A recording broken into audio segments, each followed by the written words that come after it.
Hello, you're watching No Enemies Here. No, and hello, you're watching No Enemies Here, Wargaming News.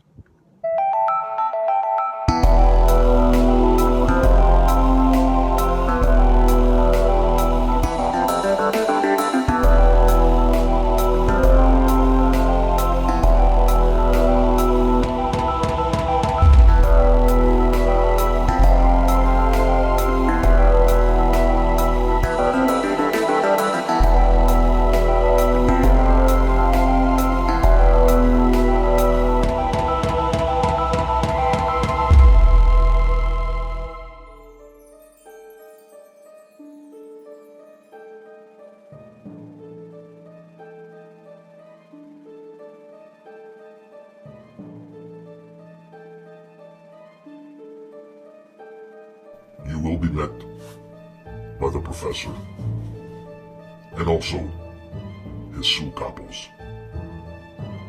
They're both known as GNA.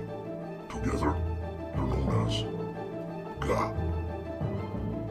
You'll be led into a room where your instructions and orders will be told.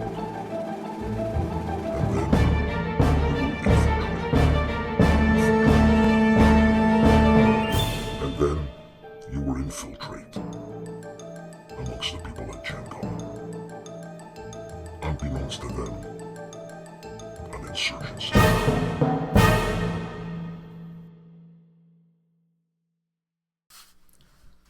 I was asked to spread the word of the insurgency at GenCon. GenCon actually started, I think, in 1968 by a guy called Gary Gygax, and it was a wargaming convention. And now, there's 70,000 people. Well, there's not 70,000 wargamers in Indiana. But, Harold and the Player Aid guys, if you guys need any information, contact Harold or the Player Aid guys concerning this insurgency, and you'll be slipped in. There's a code word to use, and I'll tell you that at the end. You're going to meet designers. You're going to meet personalities, YouTube personalities, I guess we can call them that because that's what it is today. And you'll be playing a lot of strategy games, a lot of war games, maybe some new prototypes. Who knows what David Thompson's got in his head? He didn't want to tell me anything. Who knows what Harold has in his head? You know, give Harold a call. Give the Player Aids a call. And you use the code word A box and a lid. GenCon 2020, the beginning of the insurgency.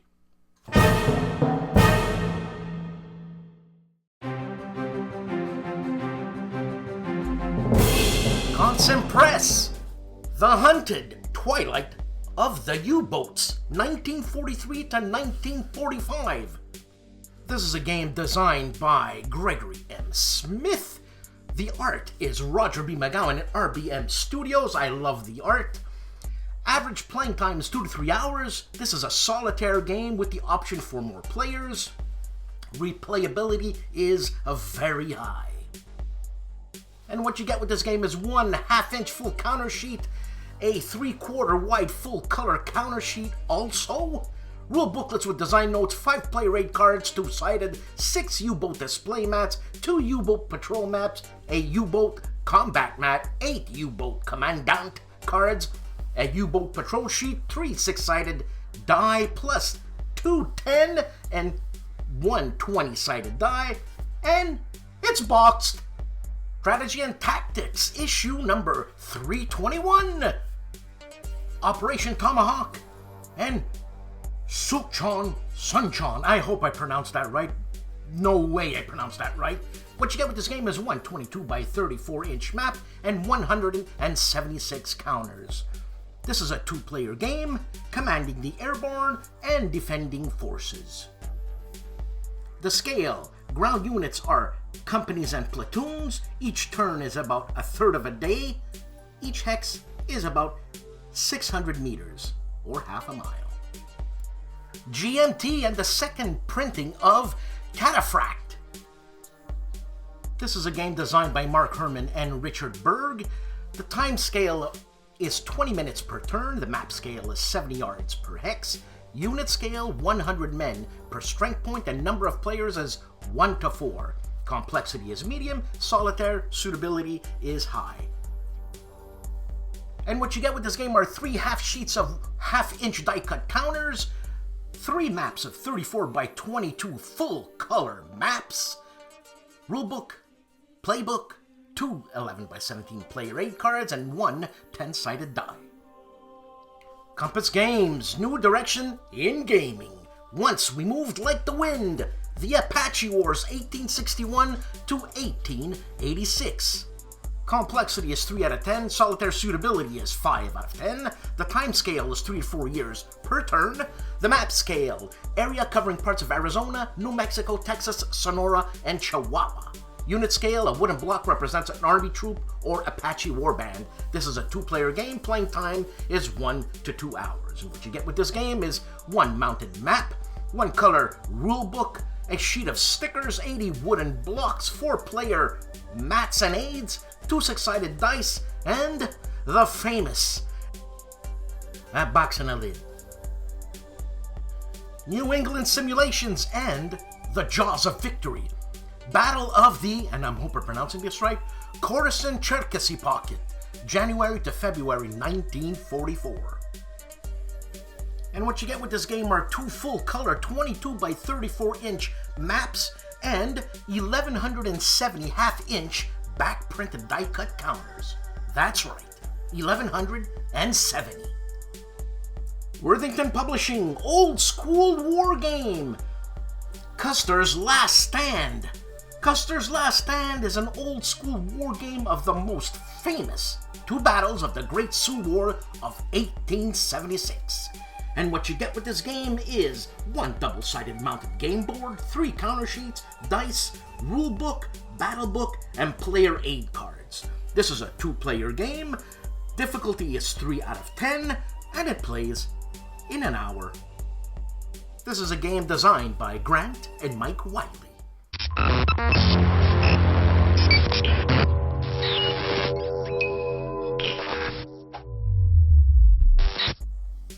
High-Flying Dice Game and Cold Confusion, the Soviet Raid on Iceland, 1985. This is Volume 4 of the Land of Confusion series. The game is designed by Paul Rohrbaugh, and what you get with this game is 1 11 by 17-inch map, 80 unmounted double-sided counters, a player aid, and a rulebook.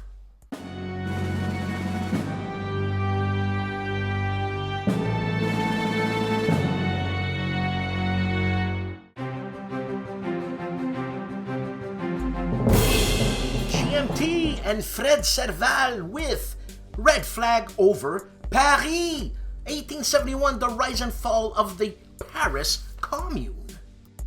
Red Flag over Paris, the spiritual successor to Mark Herman's Fort Sumter, is a short, yet challenging, 2-player card-driven game depicting the 2 months of intense confrontation between the communards and the government in Versailles during the 1871 Paris Commune.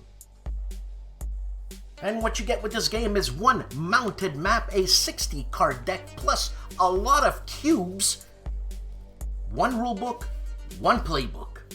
Complexity is low, and solitaire suitability is low. Game designed by Fred Serval.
Napoleon's Triumph gives us a what's on the table for January 2020. Is a quick look at what's on his gaming table for the first month of a new decade.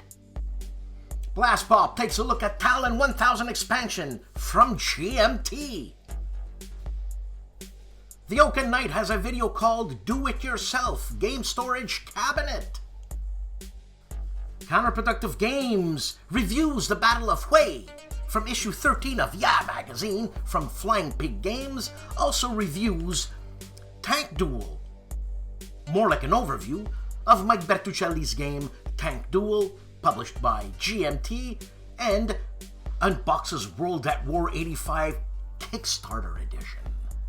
And Wayne Hansen does a tutorial and bomb a sortie on Let's Play Interceptor Ace, a game designed by Gregory M. Smith, published by Compass Game.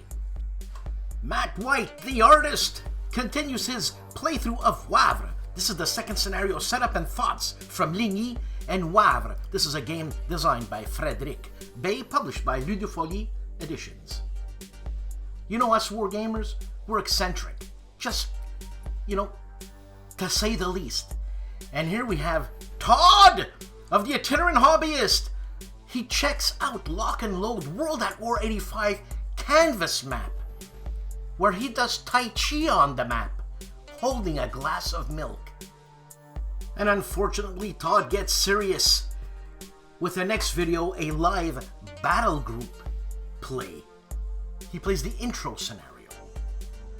Rough Swordsman Wargamer continues his playthrough of Panzer Grenadier, published by Avalanche Press, plus he does an unboxing of a DVG game called Israeli Leader, designed by Danvers and published by DVG.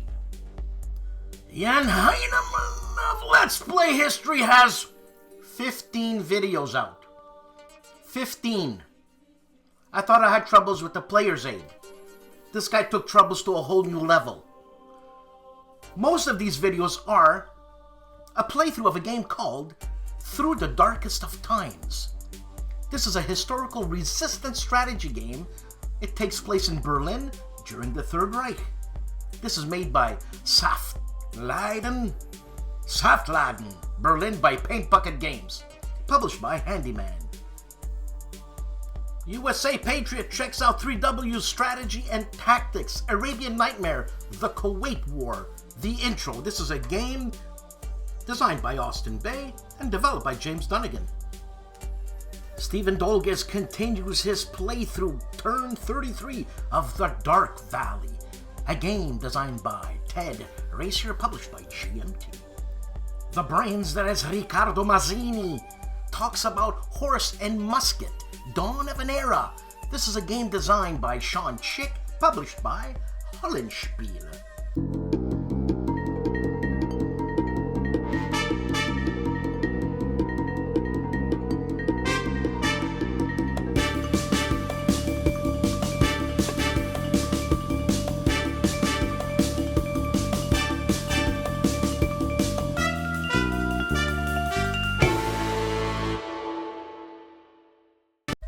Combat Board Games is unboxing Top Gun strategy game, designed by Prospero Hall, published by Mixlore.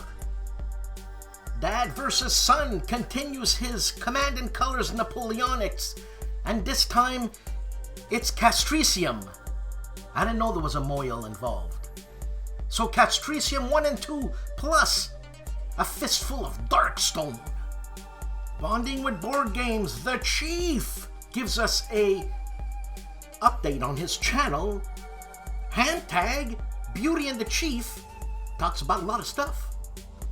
And Calandale not thrilled to be back to Vietnam 68 in the winter phase. And GIMPY of the GIMPY Gamer continues his review through of Tank Duel, Part 3, a game designed by Mike Bertuccelli, published by GMT, and also has 4 videos out on Space Infantry Resurgence, The Boot Camp. Talks about poison, grapple, ambushes, combat variable in flames, vehicles, and resources. Plus, he continues Part 5 of Conflict of Heroes, Storm of Steel, a game designed by Uwe Eichert, published by Academy Games. Marco Omnigamer, aka Wargamer, reviews Mark Styles' Into the Pocket, Operation Winter Storm. And ARDWULF of ARDWULF'S LAIR has a shellacking worth of videos this week, the first one being Multiman Publishing's 2020 schedule, release pre-orders. Artie is also unboxing the Deluxe Advanced Squad Leader game, plus we live vicariously through him while he spends his money on the Winter Offensive extravaganza of the loot he brought back from there. And, being an ardent RPG player, he gives us his opinion and checks out the Kickstarter preview of High Colonies, sci-fi role-playing in the 23rd century. Mo of Mo's Game Table is going to have a new live broadcasting called Whiskey Charlie, and this is a chat about war games. It'll involve GIMPY and myself. Tuesday night. Join us. AJ Toynbee of Hexes and Soldiers has a new series out called Factoids. This is a new series of erratic, short-duration facts. The first one being on I'm Koivunen.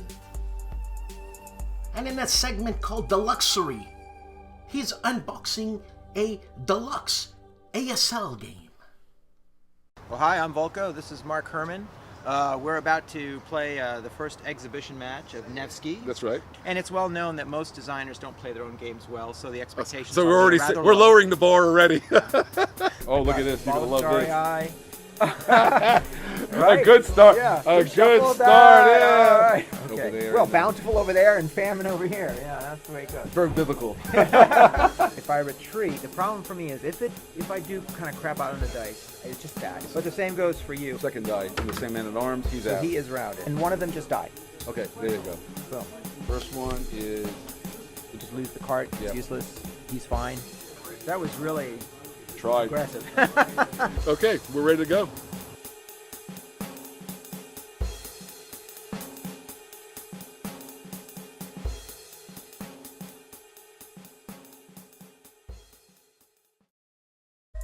The Player's Aid and Grant plays through Wars of Marcus Aurelius from HOLLANDSPIELE. The gentlemen also preview from Nuts Publishing This War Without an Enemy, and Alexander, our favorite Englishman, is unboxing With It or On It from HOLLANDSPIELE, a design by Tom Russell. They also review Freeman's Farm 1777 from Worthington Publishing. You want to know what's going on at the big board? I'll tell you what's happening on the big board. Kevin, Big Man, CEO, and all kinds, is wrapping up his gameplay, the OCS system, Korea, the Forgotten War. And also with the eloquent ways of the Texan language, 3W's Light Division, that errata thing. Thanks, Kevin. A game for gamers, made by gamers, by Flying Pig Games. In conversation with No Enemies Here, this week I had guests Kai Jensen, developer and designer of Wargames, and also the chief of Bonding with Board Games.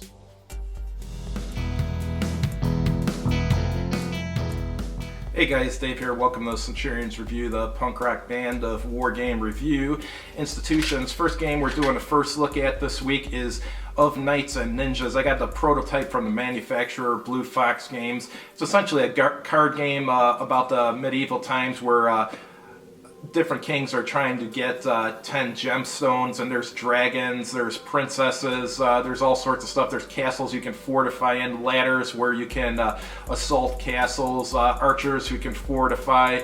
It's really neat. I'll tell you guys all about it in the preview I do. First game we're doing a first look at on our YouTube channel this week is Mansfield from Decision Games. It's a Civil War minigame, uses the same rules as Saalfeld, so I hope to try this soon and see how it is. Next game we're doing a first look at on our YouTube channel is a game I played over a decade ago. This is one of the best board games I've ever played in my life. This is Aliens from Leading Edge Games. It has all sorts of scenarios. They're closely tied to the movie. It has stand-up guys that you move around, but they also sold miniatures that you could use in the game too. Like I said, this is one of the most fun games I've played in my life. I look forward to trying it soon again, at least for old time's sake.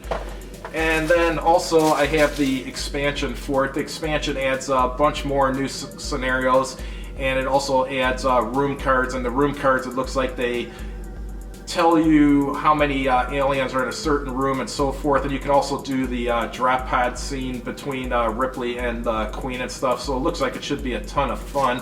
And the last thing we're doing on our YouTube channel this week is my Painted Miniatures collection part 4. It's my 20mm zombie collection. It has painted Marines in it, in desert camouflage. It has a Marine Amtrak. It has all sorts of player characters, people with shotguns, people with submachine guns, every kind of player character you could possibly need for a zombie game. And of course it has tons of zombies. A lot of the stuff is partially painted, but I hope to finish painting it soon. Hope to see you guys soon on our website and on our YouTube channel. Have a good evening.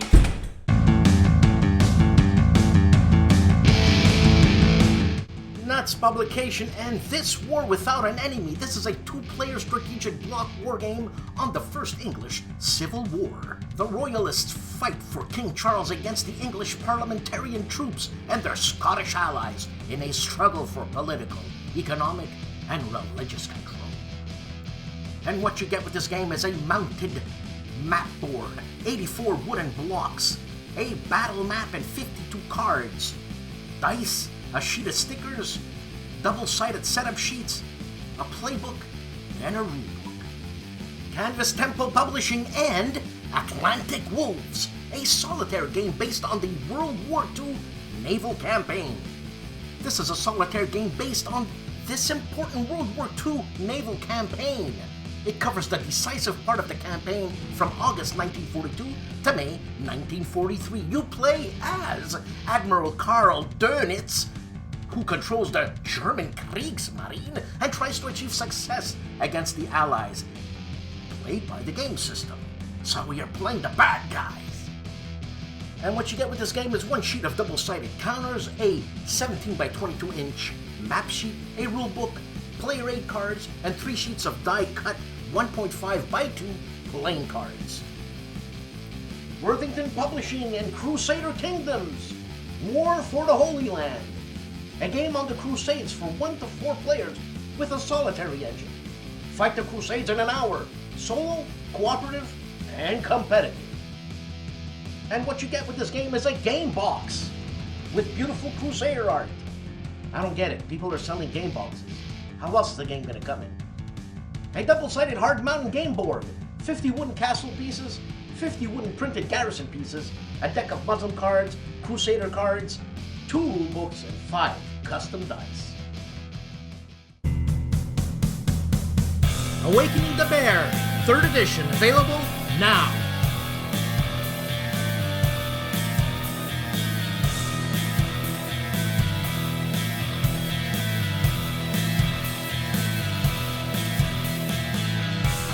Stones of Steel, 3rd edition, available now.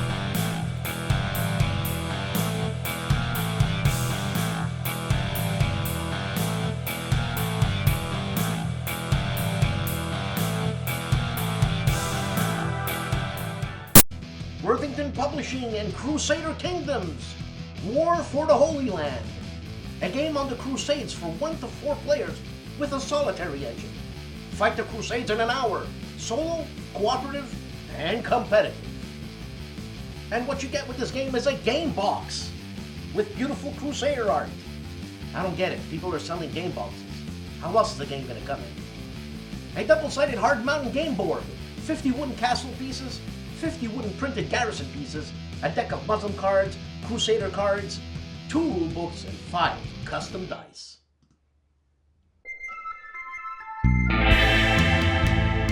The BFG Con 2020, the Big Frederick Gaming Convention, March 13th to 15th, 2020 in Frederick, Maryland.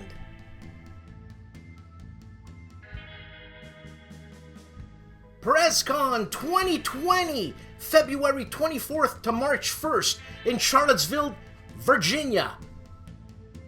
Consim World Expo Dallas, featuring WargameClassics.con. March 6th to the 8th, 2020 at the Delta Hotel Dallas, Allen, 777 Waters Creek Boulevard, Allen, Texas. There's gonna be war games, Euro games, special events, flea market tables, exhibitor sales, seminar, and special guest is Mark Herman. In London, England, Cardboard Emperors, Strategy and War Games, the 21st to the 22nd of March, 2020, in the main room, Young Chelsea Bridge Club. Breakout 2020, where? In Toronto. When? March 20th to the 22nd, 2020. The premier tabletop gaming convention in Toronto, Canada. GaryCon 12, March 26th to the 29th, 2020 in Lake Geneva, Wisconsin, USA. This con is named after Gary Gygax, the creator of Dungeons & Dragons. Another week, another show. Thank you for watching. Thank you to my patrons. Please support this channel. That's what keeps me going. And thank you to the people who've subscribed. If you haven't subscribed, please do so. And give it a thumbs up. If you want to give it a thumbs down, give me a call first. We'll talk. Well, it's been a good week. A lot of stuff happened this week. Probably more stuff's going to happen next week because as the time goes on, and, you know, January's left behind. So again, thank you very much. Thank you to Gilbert Tostevin. He actually gifted me with one of those arrowheads that he chipped himself. I mean, it's quite something. Actually, one of my friends bought one that was, I don't know, a couple of thousand years old, and he spent like 5 G's on it. Anyways, thanks again, people, and have a good week, and I'll see you next week. Ciao.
Welcome to the Fashion Sense, where we have fashionista from the Player Aids, Alexander. And as we see here, he's sporting a nice plain white shirt, very casual, with a Disneyland type of tie that matches his spectacles. Alexander sporting a good look here. And I'm joined by my host here, Euthanasia. Euthanasia, what do you think of Alexander's look? Well, I've always been partial to Englishmen, and Alexander, he's the Englishman of my choice. I think he's a mighty handsome man. And here we have Alexander ramping up the ante with a cardigan made from sheep are us, fed on acorns alone. That casual look just became more, how should I say, Euthanasia? Well, it's more Hugh Hefner. I think Hugh Hefner was a mighty man. Alexander carries that very well. Thank you, Euthanasia. And here we see Alexander having a more sporty look. It's the power cardigan, turtleneck, v-neck thingy. Hey, Euthanasia? Well, I think his choice of tie, well, that's just horrendous. I can't believe that a man of his caliber would wear a tie like that. I quite agree with you, Euthanasia. And Euthanasia, here is the reverse of the previous fashion statement by Alexander, where he sports a very red wool v-neck from Sheeps Are Us, and the tie is black. Very simple, very simple. Euthanasia? Well, I mean, I have a hard time speaking cause I'm getting all gushy. He's just a handsome man. Oh, Euthanasia, I understand. And look at him here with a quasi hoodie made out of terry cloth. That's a message to you ladies out there. Oh my! I need to take a shower. And talking about taking it all off, being very sporty here in the Cape Cod look. You can just see Alexander on one of those 250-foot sailing boats, sailing and pulling rope. What do you think, Euthanasia? Well, I like that look, but I would prefer it in blue. And, yep, he can pull my rope anytime. Well, there's your blue, Euthanasia. How better to look sporty in a number 12 jersey of a, I don't know what team, but they got blue and 12. Looks like Dallas to me. But hey, he's from England. What does he know about Dallas? Well, I tell you that his eyes come out with that blue. Can't you see those baby blues? And oh my. And after a good sporting day, you wear a hoodie right from the shower to the dining table, looking very casual and very manly, I might add. Oh yes, I think he's very manly. That grain brings out his skin. The shininess of his forehead is exemplary. And as the evening goes on, Alexander changes into a nice Charlie Brownish type of cardigan, awaiting guests for evening cocktails. Oh my! What did you just say? I said he's awaiting guests for evening cocktails. Oh my! And once the guests are gone, Alexander again changes into his onesies, getting ready for bed. Oh my! Those onesies, don't they have the little back pocket that comes out? Why, yes, Euthanasia. Oh my! It's just such a treat.